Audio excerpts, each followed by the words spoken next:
Hello, no sound. No sound. Yeah. Oh, have we got sound? I can't hear. Yes, we do have some sound. Yes, we do. Woo!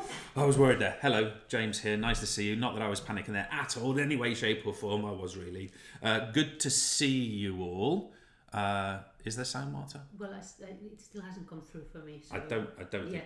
Yeah, it's fine. Yeah. There's sound coming through? Yeah. Yeah.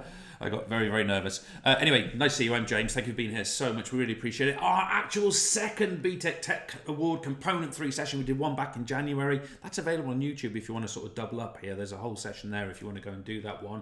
Different content, a couple of shared things, but different content. So you've got sort of two opportunities if you want to do it. What we're going to do this afternoon, folks, is I'm going to take you through effectively 10 topics of your potential exam, I suppose. And a couple of things I've mentioned about them. I'm going to try really, really hard in this session, not just to teach you and sort of say, here's a factor, here's a description, here's a component. I'm going to try and get some skills into you so that when you go into that exam, you've got the opportunity to actually perform what the questions are asking you to do. You'll see I'm going to do a lot of question demonstrations this afternoon, for example. Now, whether you're taking this live today, like me, or you're picking it up on demand, that's hopefully going to serve you in good stead. Now, with me, I have Marta, at least for the start of the session here, Yes. Marta. Marta's here to pick up any questions. If you're on the hub page, we've got a live chat on there.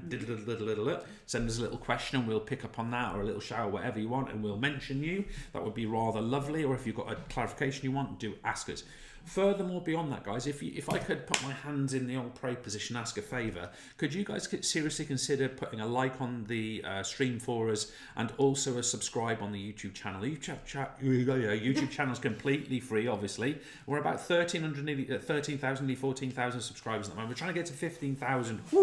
Help us do that. It really does make a difference to us if you do that. It sort of gives prominence and authority to the channel, and therefore we can do more of this kind of work. So do seriously. Hopefully it doesn't cost you anything, I don't believe, so you know it's good for us too. It doesn't cost you anything, it's obviously just a little sub.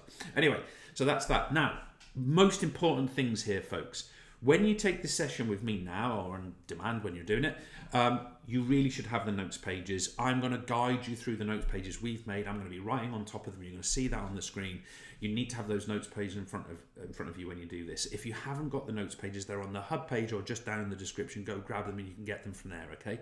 So the notes pages. Also, beyond that, we've also got the National Mock Exam.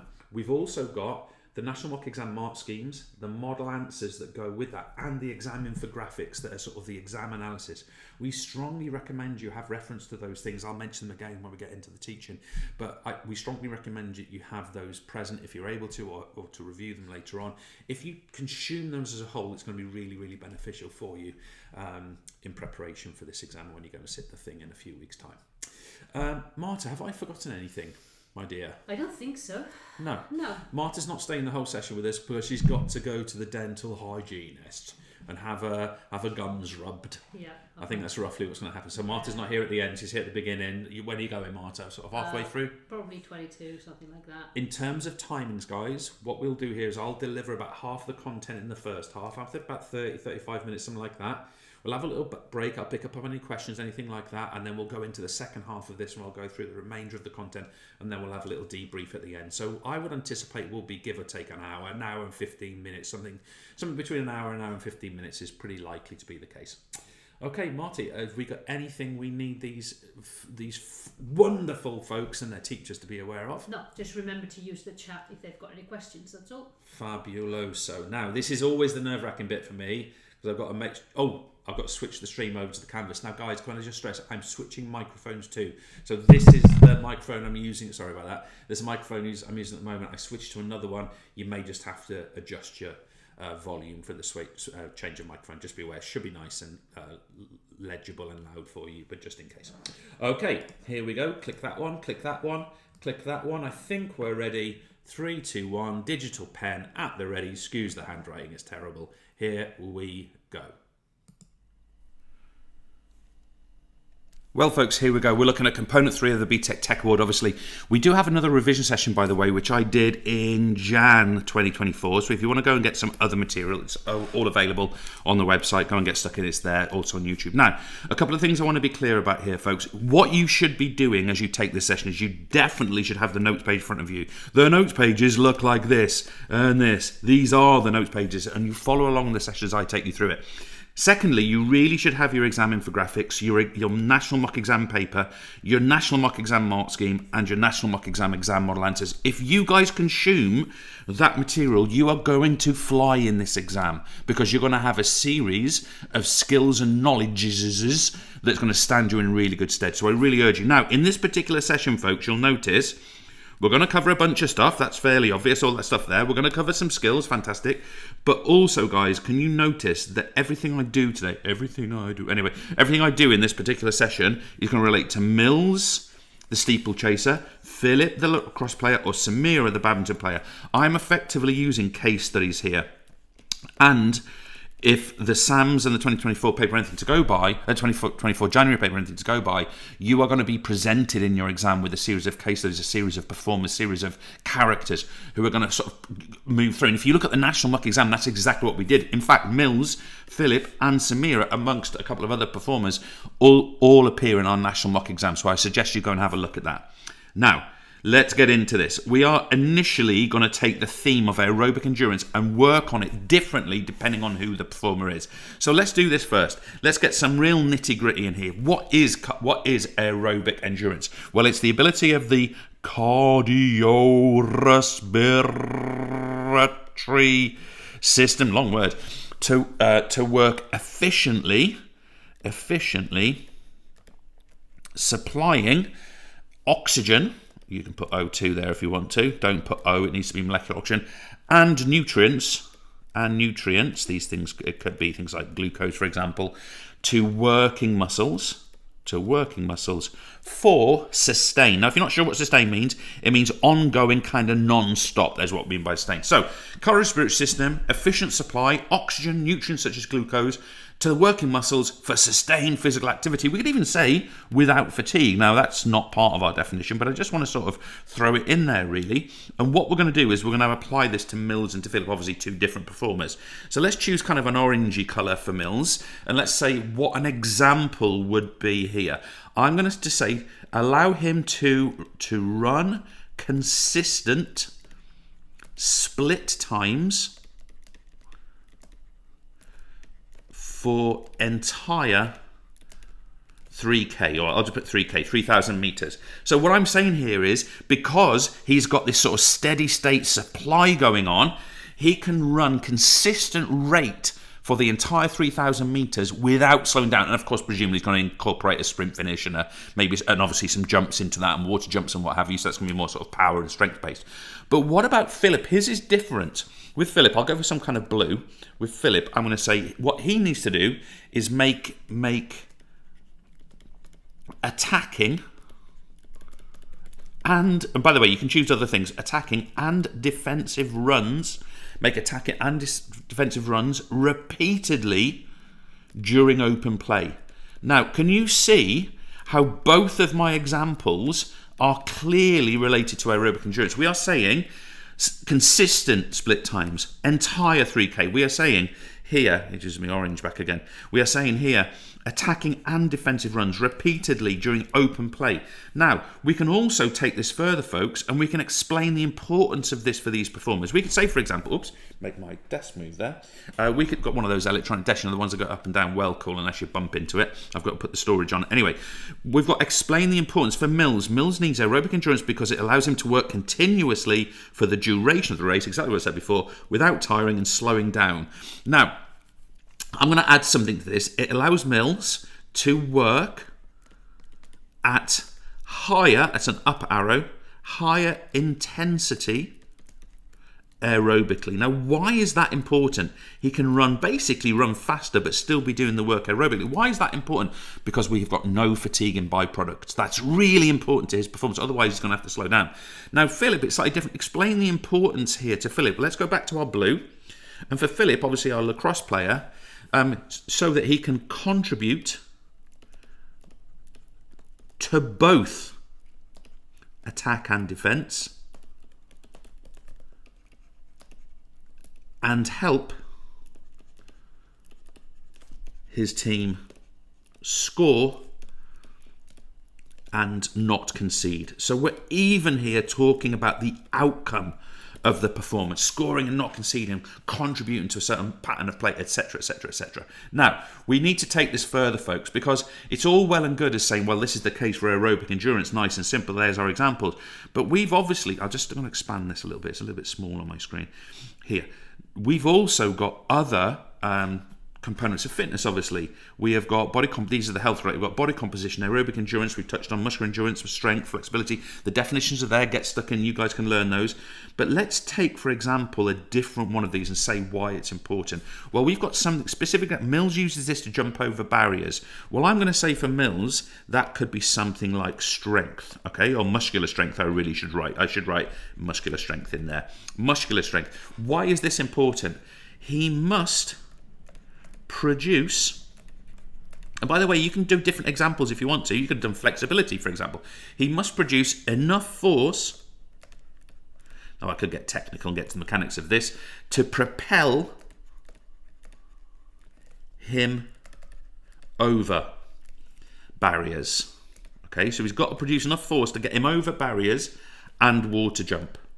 Okay, because if I was to say to you, well, what happens if he didn't have that strength? When he'd hit the barrier, right? He'd slow down. He'd have to climb over it, 2 feet on top. All of those things. Well, what about Philip then? Let's go back to our blue. Let's say we're going to talk about muscular endurance for Philip. There it is. There's your definition. And what we're saying here is he uses this to make repeated runs. I'm simply going to say repeated runs. I'm going to say repeated sprints, actually, because runs could be lower intensity. Repeated sprints. And what we're going to say here, if we go to now what would happen if he didn't have muscular endurance, I'm going to say without this, and this is a really good tactic in your exam, say what would happen if he didn't have it. Without this, Philip, sorry about the noise in the background, I meant to turn that off, Philip would fatigue rapidly. Okay, if he didn't have good muscular endurance after sprints. Oops. Just bear with me a second. My machine's gone a bit funky. After sprints. There we go. Lovely. And we'll leave that there. But again, the point I'm trying to make there, guys, is we're making the difference. Now, fitness testing, we are asked here to specifically talk about the protocol, or sometimes referred to as the procedure.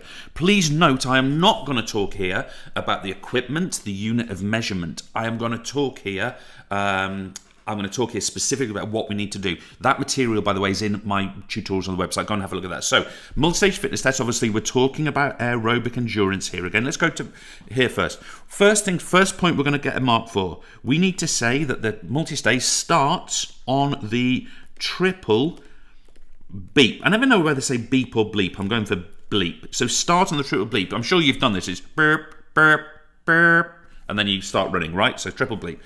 We're then going to run 20 meters. That's the exact distance. We must mention that. We're then going to arrive on the bleep. Arrive on bleep. So we don't arrive before. We don't arrive after. We arrive on the bleep. Sometimes that takes a bit of calibration when you first start.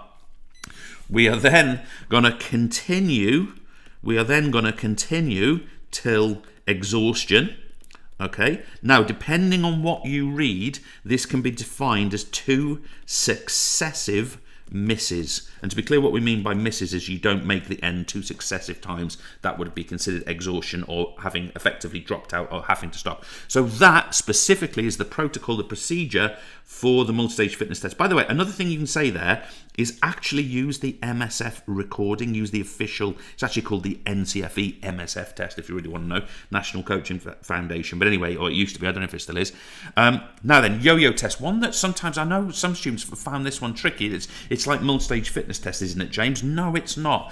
First of all, we start on the bleep. Let me do a different colour. Hang on, just so we can different. Don't know why I've come up with brown, but I've come up with brown. Start on the bleep. So that sounds similar, fine. So we're going to go from, obviously, here, and we're going to go, we're going to start on the bleep. Okay, next point. We are going to run 20 meters. That sounds pretty similar, but now we're going to say, and return.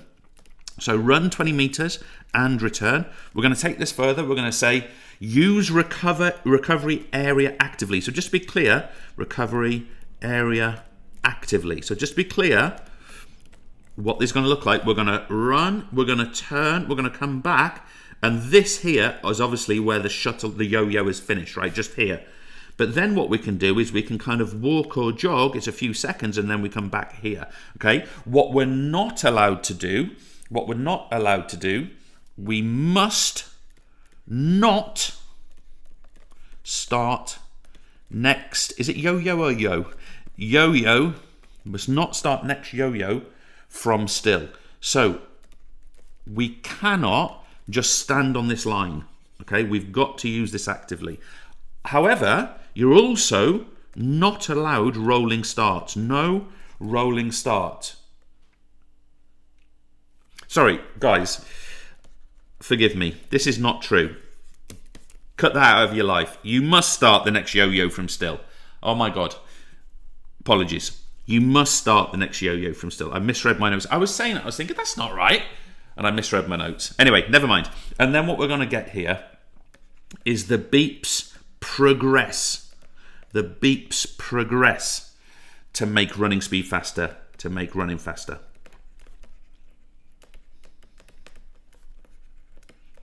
Okay, there's our protocol, our procedure. Let's go to the next one. Harvard step test. Again, one of the ones that I found students sometimes find a bit sort of challenging. I'm going to go to sort of a dark orange. So what we're going to do here is we're going to step up and down on the bench. We're going to step up and down on the bench, normal gym bench. We're going to do this at a rate of 30 per minute. 30 steps per minute, so 1 every 2 seconds. We're going to do a total of 5 mins total. So, of course, we're going to be using stopwatches here, for example.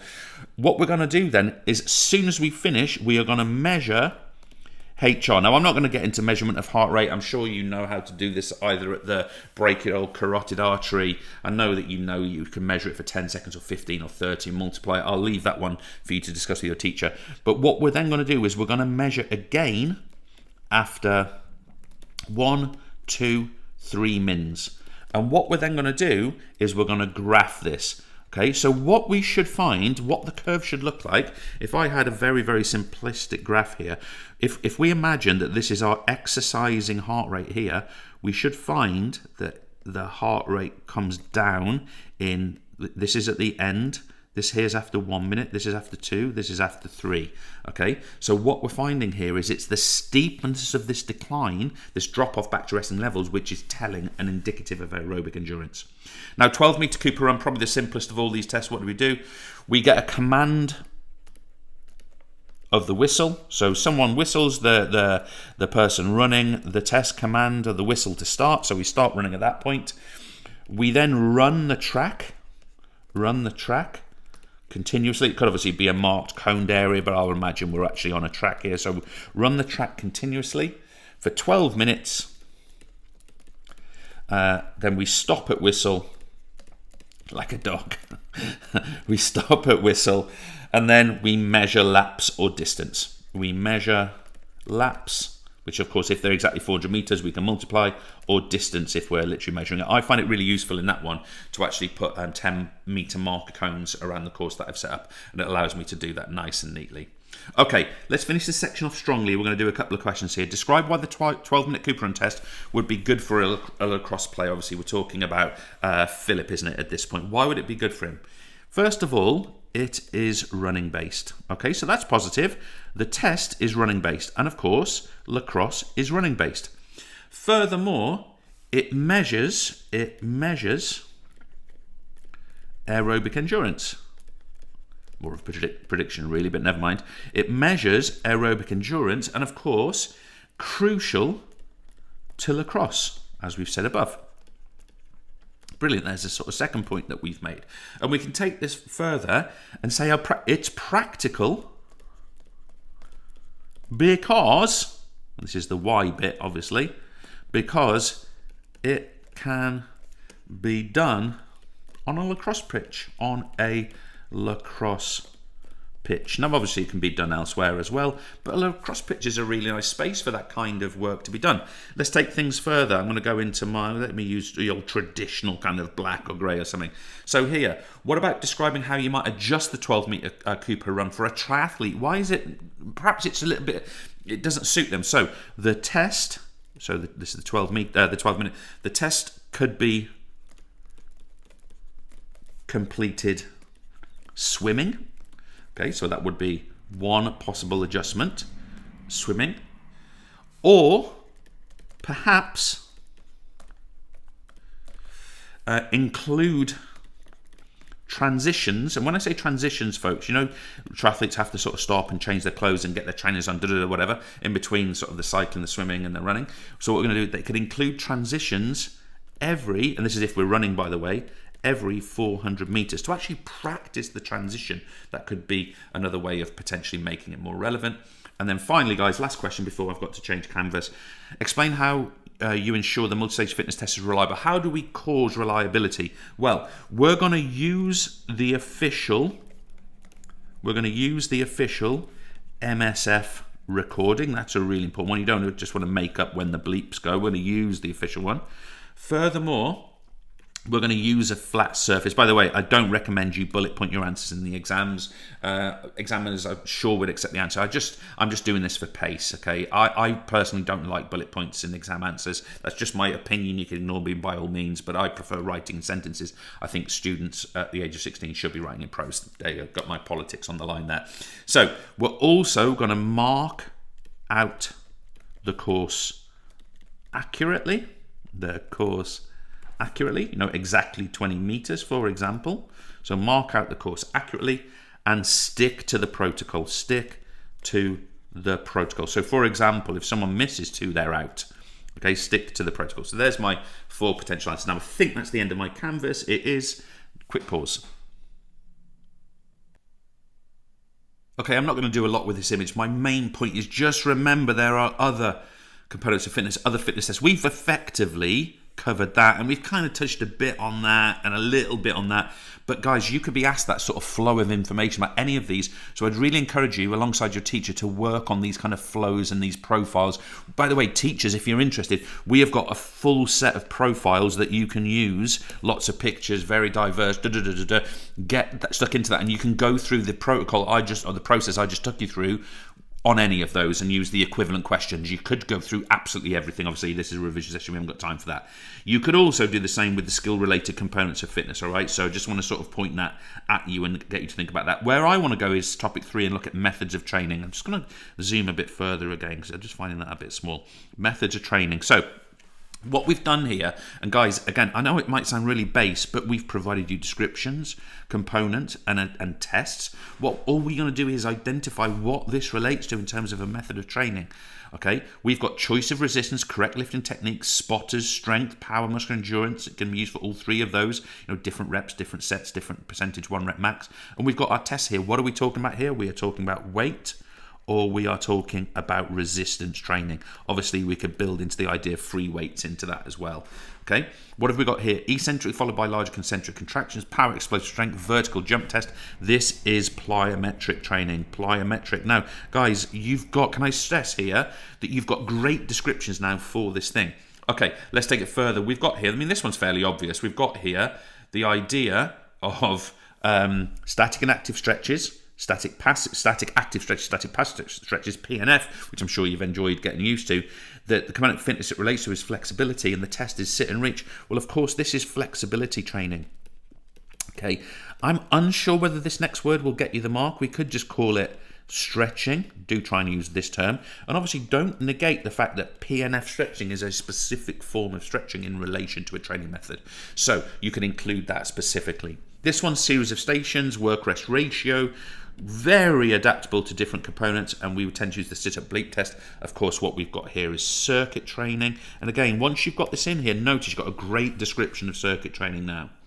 Let's take it further. Method of training for sustained exercise at constant rate, no rest, minimum 20 minutes, CV endurance, multi-stage fitness test. Of course, this is what we call continuous training.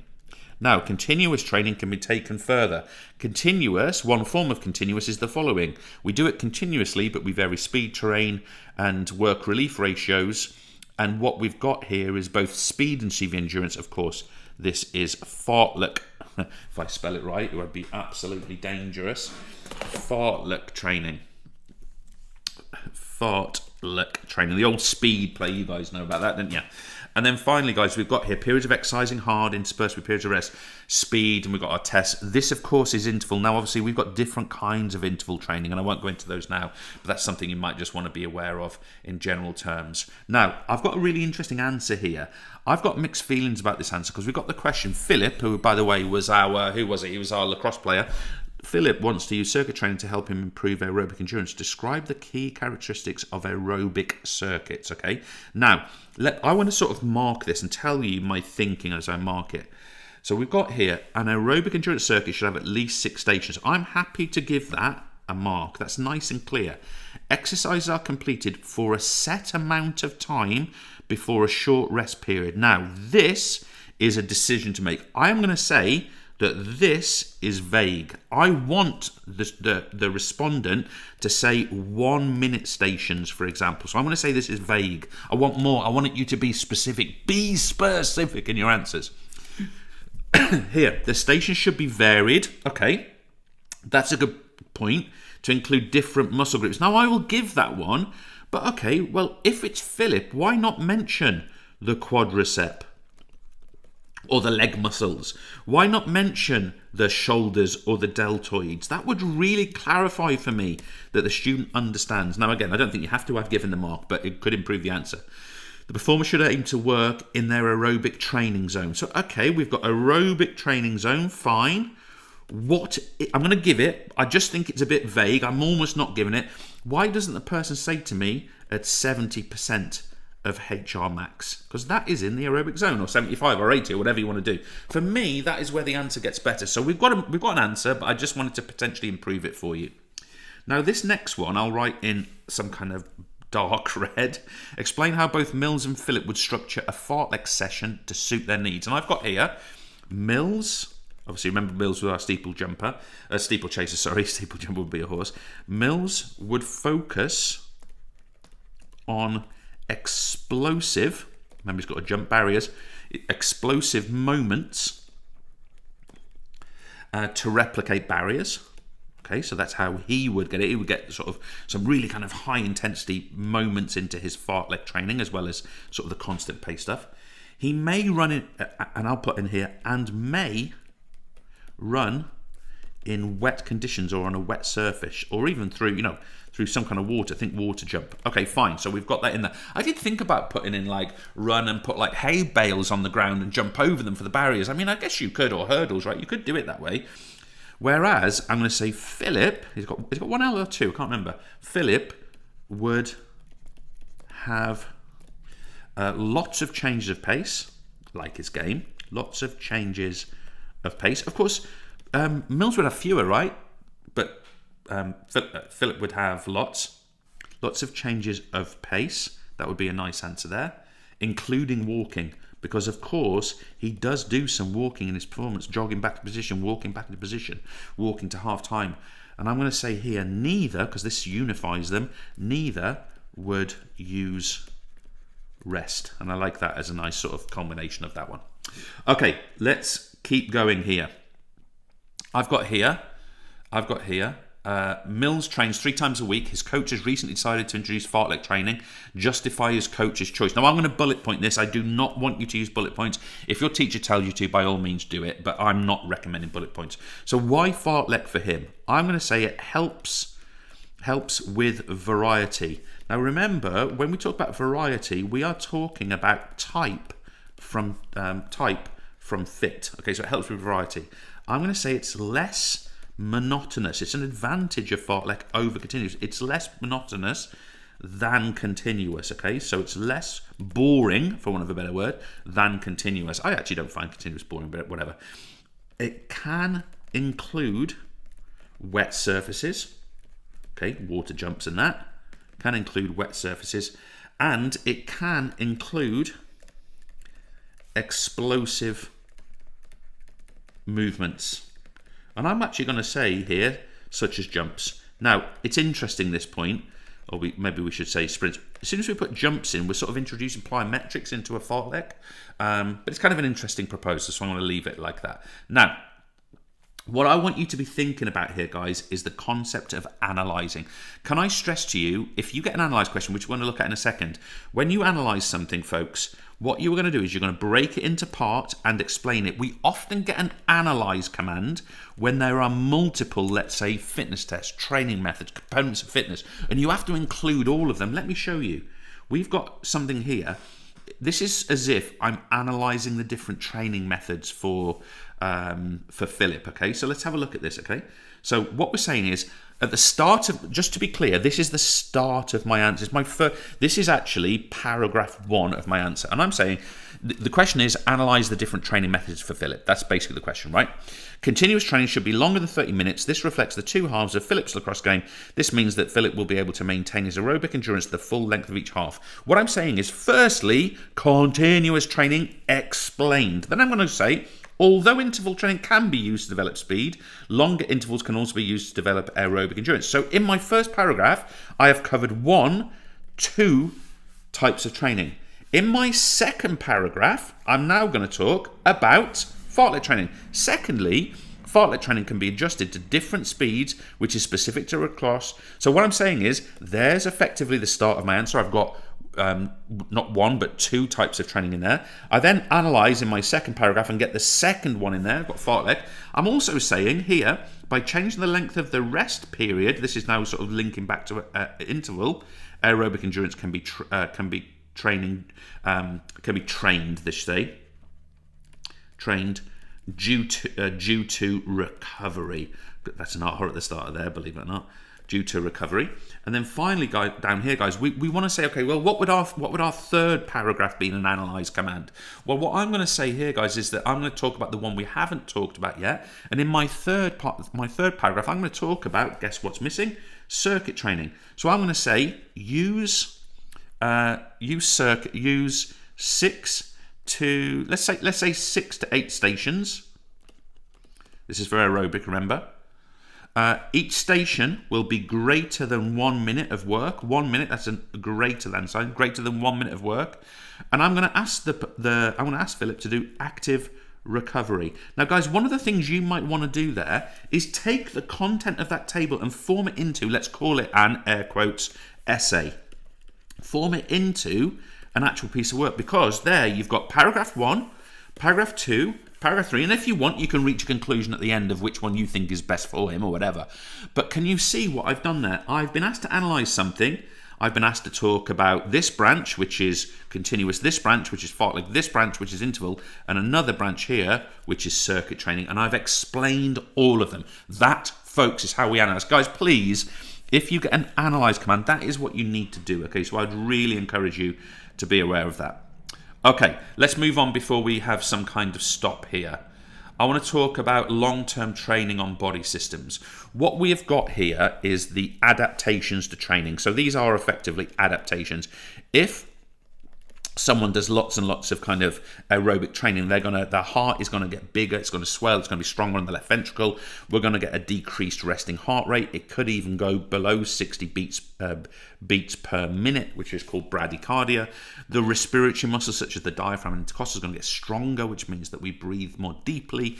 We're going to get more blood flow and capillaries around the alveoli, more gaseous exchange, but also we're going to get general cardiovascular and respiratory adaptations. Now, we've got a question here, and it will seem quite scientific in some ways, but I'm going to answer it for you.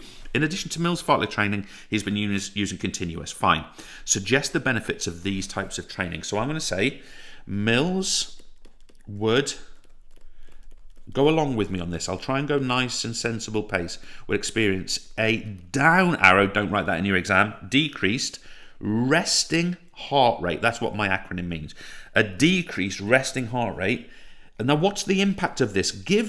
So if his resting heart rate goes down to 60 from 80, let's say, giving him a greater exercising HR range. Now let me be clear what I mean by this. Before, Mills was at 80 beats per minute at rest, right? And his maximum heart rate was 200 beats per minute. Can you see how that gives him 120 beats of a range? But if his heart rate at rest drops to 60 and he can still get to 200, that gives him an exercising heart rate range of 140 beats. In other words, he has got more of a range. He can perform at higher intensities aerobically. Whew. Now, we're also going to say his heart, I'm going to draw the heart. His heart, that's a heart, not a bottom. Don't draw the heart in your exam, I'm being silly. His heart would hypertrophy, remember that means the thickening of the left ventricular wall. His heart would hypertrophy, meaning, see how I'm explaining this now, meaning more blood leaves per contraction. Blood leaves per contraction. So lovely, but nice answer there. Let's take this further. We're also saying the alveoli, which of course are those little air sacs at the lung, the alveoli would be surrounded, going fast now, sorry, would be surrounded by more capillaries, and of course think back to your biology, folks, or think across to your biology, allowing greater diffusion, okay, greater diffusion. That can be specifically saying O2 and CO2, but greater diffusion, specifically greater rate of diffusion of oxygen and CO2. That's how we want you to answer those types of questions, folks. Now, just to finish this off before we change canvas, remember it's not just aerobic endurance. We've got all these other effects, and many of these are not aerobic, such as muscle hypertrophy. This tends to come through sort of strength and muscular endurance work, bone density from weight bearing, strength of ligaments and tendons through weight bearing and often weightlifting. These things are really important, and these would be, you've got, this is kind of all, if you like. These ones here are more kind of aerobically focused. Stop there. Marta, there we go. Yeah. First half. The first half is over. It's a game of two halves. Yes. It's a game of two halves. The second half you ain't going to be here because you're at the Dentist. hygienist. What do you think? What thoughts, questions, or recommendations? I've got a question for you, James. Can you please explain to us what's Fartlek training? Other than having some funny name, what is it? Okay, so let's be categoric and be really specific in our description. Fartlek training is a form of interval training. Can we just delete that sentence? That didn't happen. Fartlek training is a form of continuous training, okay? Now let's be really, really clear. The reason it's a form of continuous training is that there are no, there's no interspersal of any periods of rest. As a minimum, in fartlek training, we are walking, normally running, often sprinting, okay? So walking is the lowest intensity activity, but it is still active. So therefore, it's a continuous form of training, even though the intensity is not continuous. The actual activity is continuous. So it's a form of continuous training. It is some kind of mixture of, assuming we're running for a second, some kind of mixture of low pace running, walking, running, and sprinting. It can be done on various terrains, such as sort of harder terrain, such as a track or concrete or those sort of things, where you get obviously more ground reaction force, probably easier to run. You can run on a softer surface like cross country, or even on very soft surfaces like sand, to get that kind of impact. And it also involves changes of incline. Okay, so it can involve running uphill as well as running downhill. And the idea of it is it builds variety into aerobic endurance development. It also builds speed and aerobic endurance together. And if you put that into the context of a games player who often needs to run varying ranges. I was listening to an interesting podcast with a professional footballer this week, saying that they do 1,600 metres per match of high sprint, and then they do many other kilometres more moderate and walking and da-da-da-da. It's aimed at replicating that sort of thing. It was originally developed for cross-country runners. And cross-country skiers, I should say. And is really common with cross-country runners as well. That's what it is. Mm-hmm. Oh, sorry, a couple of things I've missed off that. When we measure the intensity of fartlek, we're talking the same with continuous percentage of heart rate max, obviously, and that will be variable because of the changes of intensity. Mm-hmm. Is that okay? Yep, thank you. And the other question I have is, obviously analysing is a very important skill. Yep. Could you give us some top tips about how to answer an analysed question properly? Yeah, so the key thing to remember with analyze is whatever it is that you're going to be presented with, you're going to break it into parts and explain each of those parts. So in your mind, I would recommend seeing it as a paragraph 1, 2, 3, 4, maybe a conclusion, But in the first paragraph, in that one I showed there, we had numerous different training methods, right, where you could use it for aerobic development, okay? So really I'm thinking paragraph 1's about continuous, paragraph 2's about interval, paragraph 3's about, what else did I talk about? Fartlek, paragraph 4's about circuit. So I'm going firstly, secondly, but each time I'm not just saying what it is, I'm explaining how I would use that in relation to the performer. With analyze answers don't necessarily need a conclusion, because effectively you're telling the story as you go through. But you can consider putting a conclusion at the end, such as in this example where I explained each of those training methods. You might want to say which one you think is optimal for this performer and why, and that's a nice way to conclude it. Okay, so we've got these different options. I think that one. I think circuit training because it's most practical or whatever, or you know, those sorts of things. So that for me would be how best to go about sort of an analyze type response. And it brings me on to a more general point really, which is one of the things I'm trying really hard in this session to do is not just to give you content, not just to give you know this, know that, know the other. That's good. Oh, that's weird. Right, you go off to Marta's off to the dental hygienist. Good luck. I hope it goes well. It's weird because she's turned the other computer around and now I can see myself 5 times, which is really bizarre. I'm not going to look at it. No, I'm just not going to look at it. It's not going to do that. But I just want to come back to it.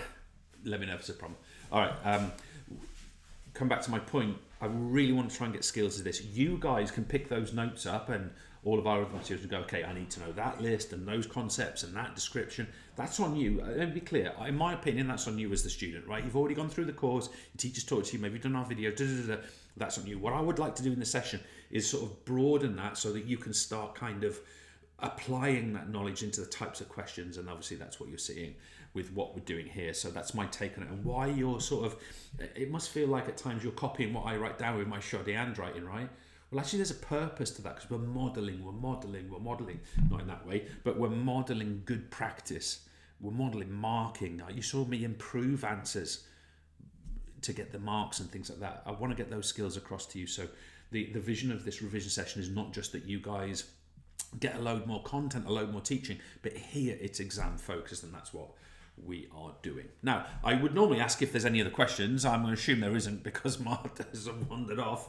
And what I'm going to do is we're going to move into the second half. Even though we've only done 4 of the topics there, guys, I think the second half will actually be a bit quicker because the topics are a little more compact when we go through this second bit. So I think we'll be probably another 25 minutes, half an hour there or thereabouts, and then we'll do a little debrief at the end and everything's golden. Okay, let me make sure I get the transition right. This is always the twitchy bit for me. We're moving on to motivation. Here we go. Digital pen, here we are. So what is motivation? It's a drive. It's a drive to succeed. And it's an internal mechanism or an external stimuli or a range of stimuli that arouse and direct behavior. Oh, that sounds a bit serious, doesn't it? But anyway, let's just go on. What are examples of this? Well, we've got something called intrinsic motivation. What do we understand by that? Someone would participate in physical activity, for example, for health. That's an intrinsic motivation. It's good for me. What about fun, enjoyment? What about pride? What about satisfaction? I nearly broke into Rolling Stones singing there. Now, what I'd say about these here, these are really powerful drivers. Okay, in fact, they're the most powerful drivers. If you can have these in your lives, it's geared towards whether it's physical activity or studying or relationships or whatever it happens to be, this will actually stand you in really good stead. But we also have extrinsic rewards, things that come from behind us, and we break these down into tangible and intangible. And just so you think, tangible is like you can put it in your hand, you can hold it, you can touch it. Intangible is more like an idea or a concept. So what do we mean? Well, one of them is money. We might get paid to be a sports performer. Imagine. Another one could be some kind of medal. Another one could be some kind of award. These might drive and direct behaviours, such as someone to work hard to win Player of the Week or whatever it happens to be. Whereas intangible, things like praise, you can't touch praise, you can't hold it, but it's an external, extrinsic motivation that comes from, say, a coach or a parent or whatever it happens to be. Something like recognition is intangible. Okay? And by the way, it can get into things like body image, because you would think like body image is here, right? But other people noticing your... Sorry, my pen's gone crazy. Other people noticing your body image, just bear with me a second. other people noticing your body image, this kind of recognition becomes intangible extrinsic. So that's what we mean by motivation. Now let's move this forward. What we want to do here is say, how might setting goals increase motivation? So we obviously, goal setting is another element of the course, but what might goal setting do in terms of motivation? If we set good, smart targets, then we're going to, of course, create focus on those targets. That might help us. We might get up arrow an improvement in concentration. Fantastic. Someone's got sort of better selective attention and better concentration as a result. And it might give someone an up arrow more purpose. Now this purpose might lead to better training, more intensity. Now, with that in mind, we're going to describe the benefits to Mills and Phillips sport performance. Well, first of all, they might experience, and I love this one, adherence to training. If you're not sure what that means sticking. Literally, adherence means sticking. Adherence to training. Keep training up, keep going. This one's a nice one as well.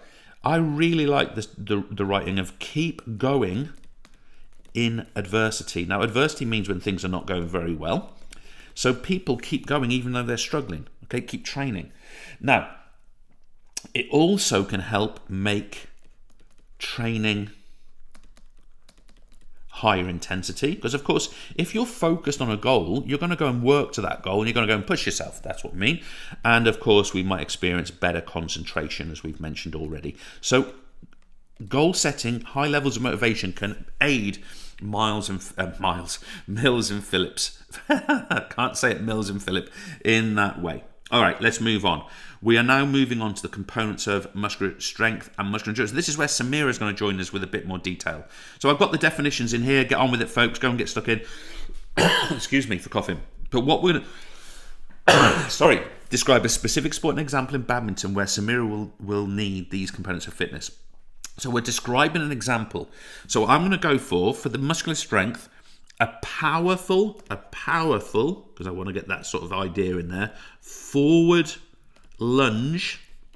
I really want to sort of get the strength into this to reach a drop shot. If you're not sure about badminton, chat to your teacher about this. After playing a shot from the back. I could say from the back of the court or from the back tram lines. You know, you sort of figure that out. So in other words, she's been way over here and she's got a lunge forward to here, and that requires strength. Fantastic. So there's our example. What about muscular endurance? What about this one? Continue. I meant to go for a different colour. Hang on a second. I'll go for this sort of dark red. Continue. All brown, isn't it? Continue to be in position. Continue to be in position during a long rally. Now, guys, can you see how that's repeated contraction? You see that word long is really important. That's what we've done with that. Now, let's take things further. We now want to explain the importance. Notice I'm not describing the example anymore. I'm saying, why does it matter? Why? Let me go back to me blue. I think it was this, something like this. I might have the wrong blue. I'll go for that one. So, how do we explain this? And I'm going to say, because strength provides powerful, I'm explaining how the origins of this, powerful contractions to cover large distances. And I could say quickly, which is obviously what she needs to do, to cover large, in fact I will say distances quickly. Can you see how that is an explanation excuse me, of my example? Let me go back to me red, and I'm going to say muscular endurance, because there's my explaining term, must get that in there, because muscular endurance is about repeated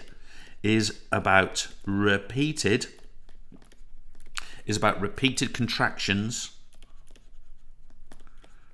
without fatigue. I'm explaining my thinking. I'm given the rationale without fatigue. So I've given my example and I can explain the nature of it.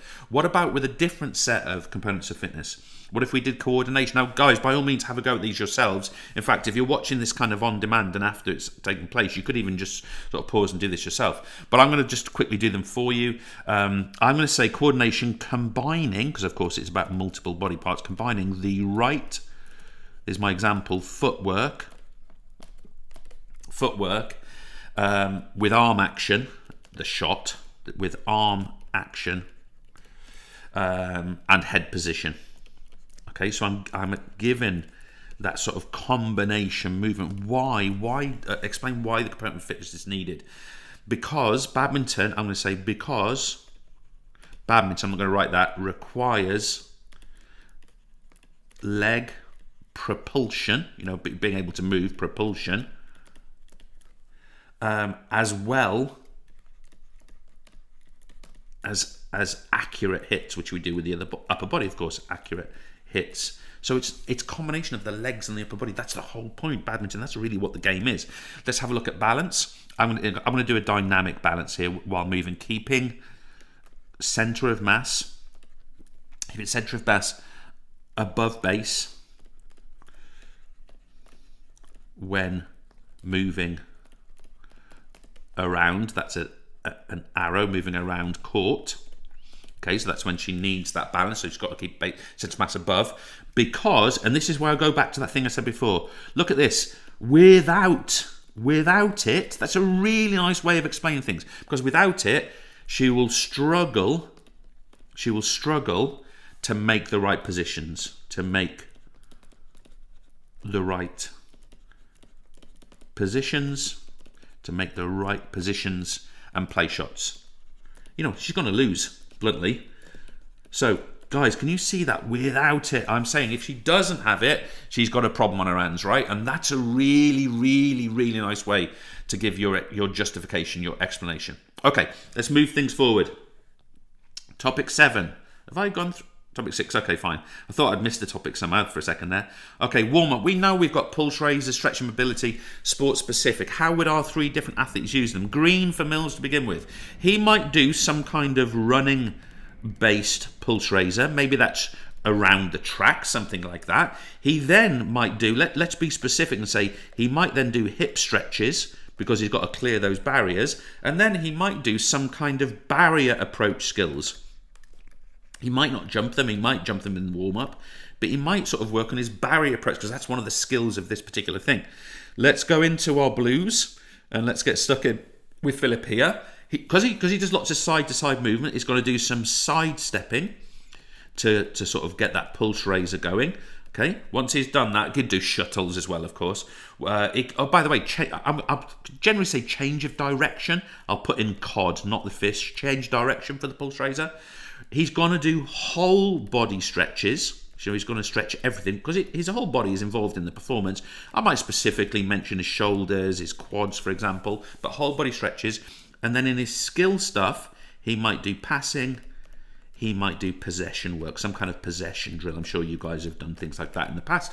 And then with Samira, we're going to say, she's going to have some, her badminton court sort of looks a bit like that, doesn't it? With, how does it work? There's the thing down the middle, goes like this, it goes down the back, tramline. What she's going to do is she's going to move around that court, some kind of, by the way, when I do my warm-ups for badminton, I play a bit of badminton, I do what's called clock face warm-up, where you actually you don't mark it out, but in your mind, each part of the court is a 1 to a 9, and you do a sort of a routine based on that. I won't bore you with it. Then she might do lots of shoulder stretches, because of course she's going to do lots of shoulder work. I could have said wrist there. It's very wristy, snappy sport. And then she's going to do some kind of rallying as her sport specific, maybe some service practice, things like that. Okay, guys, this one, methods of training. We've touched on it a little bit earlier on, but I just want to go into here to circuit training. Now, first of all, folks, I just want to make this a bit bigger.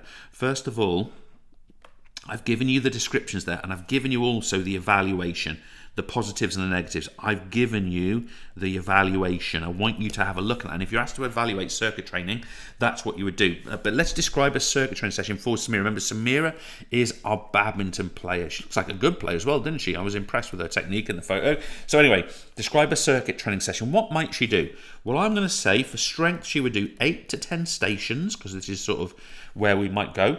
She's going to do 30-second stations, high weight, or let's call it high resistance. So it's going to be, heavier dumbbells for strength. And she's going to do 30-second recovery. And she's going to do that recovery active. Okay, she's going to jog to the next station, for example, active recovery. But so those are my descriptions. How would they differ if we were doing, let's say, muscular endurance. Well, this time I want to go a bit longer, 10 to 12 stations. 10 to 12 stations.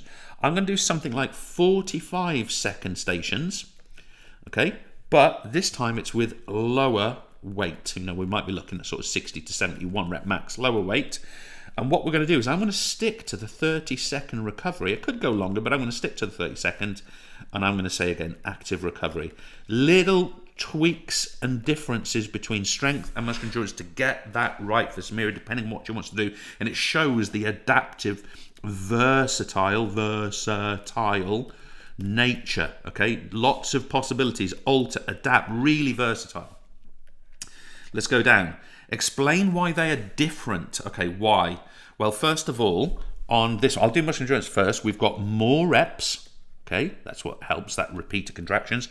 We've got lower force because we're not lifting as heavy. And we've got recovery in between, which is like the points in the rally she's going to play. Whereas if we were to look at the strength, she's got fewer reps. You know, she's effectively got less time. She's lifting a heavier weight. She's got more force, and she's got recovery again. Now, the reason this is different is specifically because it's targeting these things. Now then, let's mark an answer. Explain how Samira would adapt her circuit training, very much based on what we've just done, to develop muscular endurance and strength. Samira would adapt a circuit training session for muscular strength by lifting heavy weights and low repetitions. That's what we said for strength right here. Where's it got? Fewer reps, more force. And then we've got, she would adapt the circuit training for endurance for light weights and high repetition. Now, again, I would just say here, my candidate here has not put specifics in, just like I didn't, but maybe just meant, you could say, for example, the muscular endurance, you could say 60% 1 rep max, for example. It's a nice way of doing it. So it's in there. Now, I think that's the end of that section. I need to change canvas. Straight back to you. Okay, my little cherubs, we're in the home straight. Let's remind ourselves what the FITT principle is, the basic principles of training. Frequency refers to it's sessions per unit of time, but I'm going to say times per week. That's probably the best way we can sort of stress. Let me go for a darker color. Times per week. Intensity, this can vary. If we're doing sort of continuous, if we're doing Fartlek, we're going to say percentage of heart rate max. If we're doing sort of resistance, we are saying percentage of 1 repetition max. That is the only, I really would wish the exam board would listen to me, the only measure of intensity other than things like a range of motion when we're stretching, for example. When we talk about time of FITT, I want to be really clear here. We're talking about the number of reps. We're talking about the number of sets. We're talking about the recovery time. And what all of that will mean overall is the time of the actual session. Now, I've got into some interesting conversations with exam boards over this recently that I'm telling you what I've just written is correct. Exam board, if you want to challenge me on it, anyway, let me not get all provocative. That is correct. Anyway, type. We are talking here about variety of training. It could be the different lifts that we occupy within a weight training. It could even be locations, and it's a nice one to think about. We would obviously think about that with something like fartlek training, but that could be, you know, where we actually train in general. Now, Samira plays badminton once a week for an hour. She's been trying to improve her muscular endurance, has been completing weight training session. See her session plan for more details. So what does she do? She's in week 1. She's a 1-hour weight training. She's at a local gym. She is doing here 3 times 15 reps at 50% 1 rep max, 3 times 15 reps kettlebell. That clearly is muscular endurance focused. But what we can do here is describe how Samira might apply each basic principle to this plan. What can she do?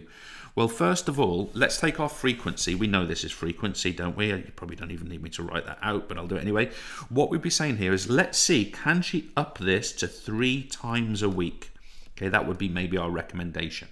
Moreover, with intensity, can she work to increase up to 70% of 1 rep max? That would seem to be sort of the upper limit of muscular endurance.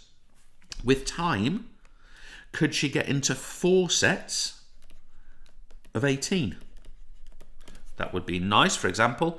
And with type, Could she incorporate some other upper and lower body? And we could even throw in another type of training. We could say, could she also incorporate some interval training into that? That's how we might expect her to sort of manage and change her training there. Just going to take a quick break because I need to cough.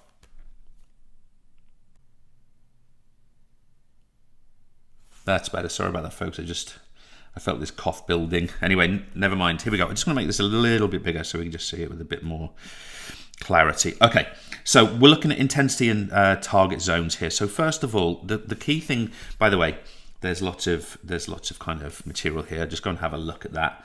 But what I'm going to do here is I'm going to imagine we've got a higher intensity scenario. Okay, so what we're saying here is that we need to work on a sort of an appropriate component of fitness. You know, this could be power, this could be strength. So let's think about our target zones. If we were doing sort of like heart rate sort of considerations, we'd be talking about greater than 80% of max HR. That's what we'd be talking about there. Okay, with Borg scale, we want it nice and high, so we're going to be looking at something like 14 to 20 on the Borg scale. And in terms of calculating calculating RM, we would be interested in 1 repetition max for that, okay? Because 15 repetition max is more muscular endurance based. In terms of appropriate training methods here, we could be talking, let's go for this one. So we could be talking about something like interval. Would work here. Borg scale, this could be any training method, but we could be let's say that this is plyometrics. And let's say that the 1 rep max relates to weight training or resistance training, fantastic, or free weights. Description of application. So what we've got here is effectively what we'd end up with is we would have, if we're going to run it over 80% of maximum heart rate, we're going to have something like, let's say there's 3 sets of 10 reps of 60-meter sprints. Okay, plyometrics, I'm just going to say upper body, lower body exercises. It's all maximal in that sense. And with weight training here, obviously we'd be looking at 1 rep max here.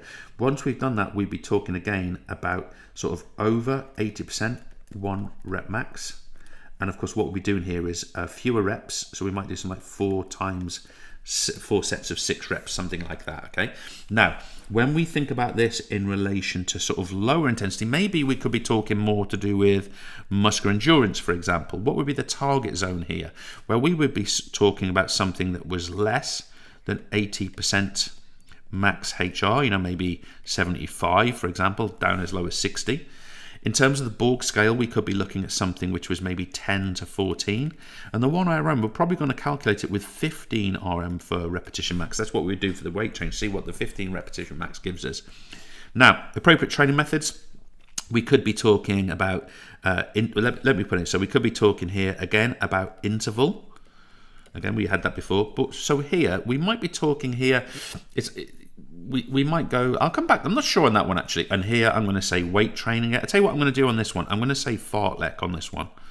Wasn't sure on that one, but I'm going to go Fartlek. And here for my description of the session, for the interval, I'm going to go longer repetitions. So I'm going to go for 100-meter runs or even greater than 100-meter runs. And I'm going to do something like 3 sets. And I'm going to do something like 6 reps in each set. Something like that. And with Fartlek, I mean, it's kind of general, but we would include sprints, we would include runs, we would include walks, you know, good for games players. And for calculating 1 rep max, our sort of description of the application, what we would be doing here, because we've measured 15 RM, not 1 RM, we would be doing something like 90% of 15 RM. And we would be doing it such as 3 times sets of 21 reps, something like that. But notice it's 50. It's not 90% of 1 RM, 90% of 15 RM. Now then, describe using an example how the Borg scale, can be used to monitor Samira's intensity. Okay, so we're going to say Samira, in green again, Samira can aim for a score, Borg scale this is, of 15. Okay, that's quite high intensity, of 15. This can be used to estimate her heart rate, which of course is hard to measure heart rate when you're doing circuit training, at 15 times 10 equals 150 beats per minute. We're using our ball scale times 10 to bring that about, and that would be a potential answer to that question. Wow. I've sort of got a bit lost in terms of how we've got on there with time, but hopefully that's been useful. Cheers. Woo. There we go. What a session. Hope that's been, well, as I just said, hope it's been useful. Yeah, good stuff. So a couple of things I just want to sort of share. Martha's off, she's gone off to the dentist.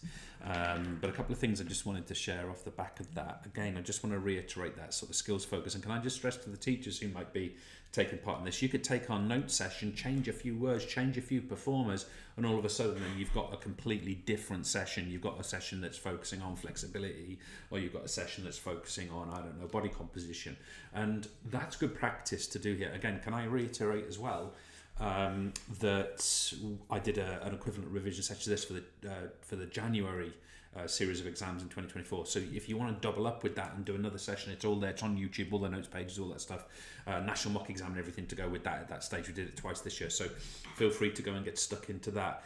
I was sort of like thinking about, I guess, final tips I would give to people. I mean, I feel like I've really stressed the skills focus of what we want to provide. And my feeling is that, especially for students, and perhaps even more for teachers working with students in the weeks running up to the exam, or what is it now, 2.5 weeks, 3 weeks, whatever it is, don't assume I was right on that.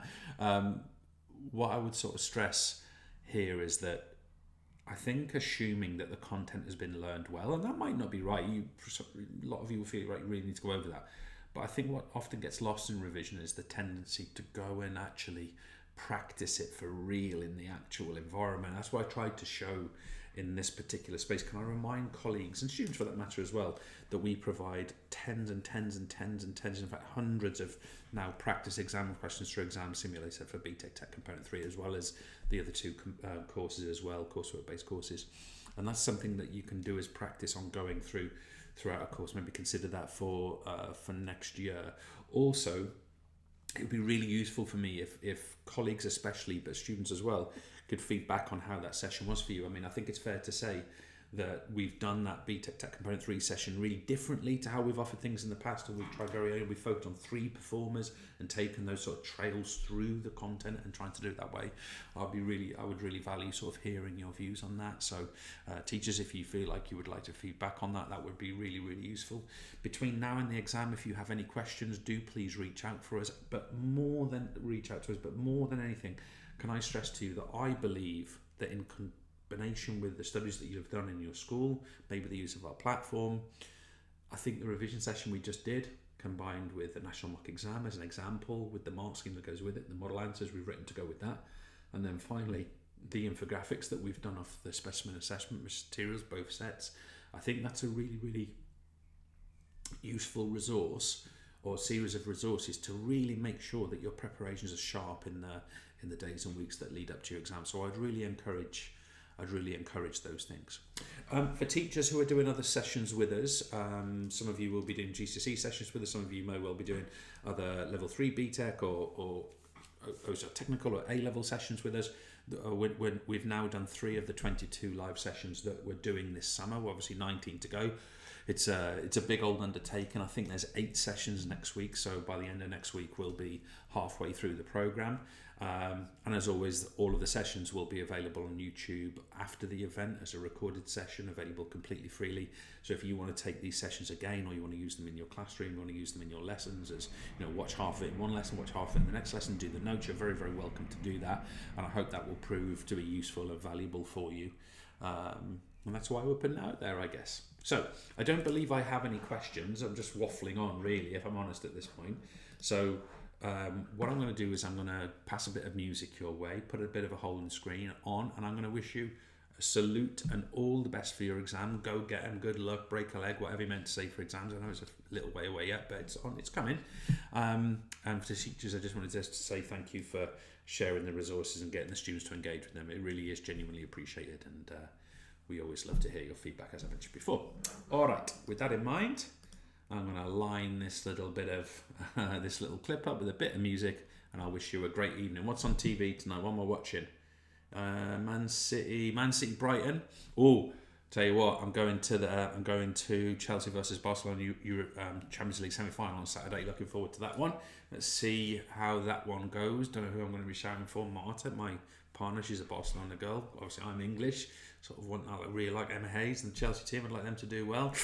Going to be a tough call as who I'm shouting for on that one. Right, I'll stop rattling on. Have a great evening, everyone. Thanks for your time and attendance. Take care.